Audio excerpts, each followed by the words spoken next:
you very much. It's a honor, great honor, to have a friend of mine who's become very friendly over the last number of years. We knew each other before, but Mark is the head of NATO, Mark Rutte, Secretary General of NATO.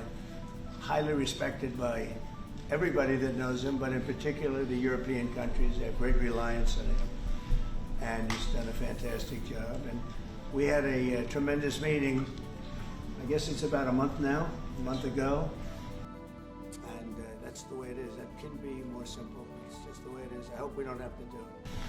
And one of the reasons that you're here today is to hear that we are very unhappy, I am, with Russia, but we'll discuss that maybe a different day. But we're very, very unhappy with them, and we're going to be doing very severe tariffs if we don't have a deal in 50 days. Tariffs at about 100%. You'd call them secondary tariffs. You know what that means.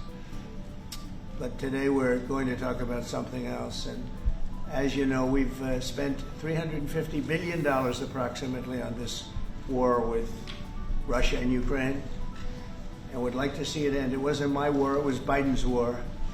It's not my war. I'm trying to get you out of it. And we want to see it end.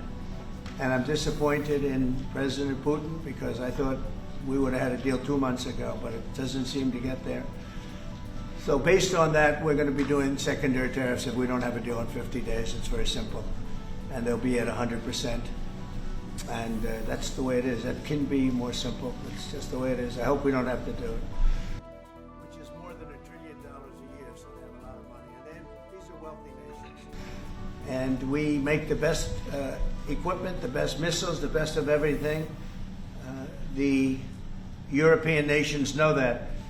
And we've made a deal today, and I'm going to have Mark speak about it, but we've made a deal today where we are going to be sending them weapons and they're going to be paying for them. The United States will not be having any payment made. We're not buying it, but we will manufacture it and they're going to be paying for it. Our last meeting of a month ago was very successful in that they agreed to 5%, which is more than $1 trillion a year, so they have a lot of money. And these are wealthy nations. They have a lot of money, and they want to do it. They feel very strongly about it, and we feel strongly about it, too. But we're in for a lot of money, and we don't want to do it anymore, and we can't. But we make the best, and we're going to be sending the best to NATO, and in some cases to maybe, at Mark's suggestion, if we go to Germany, where they're going to send early on missiles, and they'll be replaced, and NATO is going to take care of it. It's going to be coordinated by NATO, and they're going to work very much with Matt Whitaker, who's right here, who's a great ambassador, and Matt's going to be coordinating. You better do a good job, Matt. I will.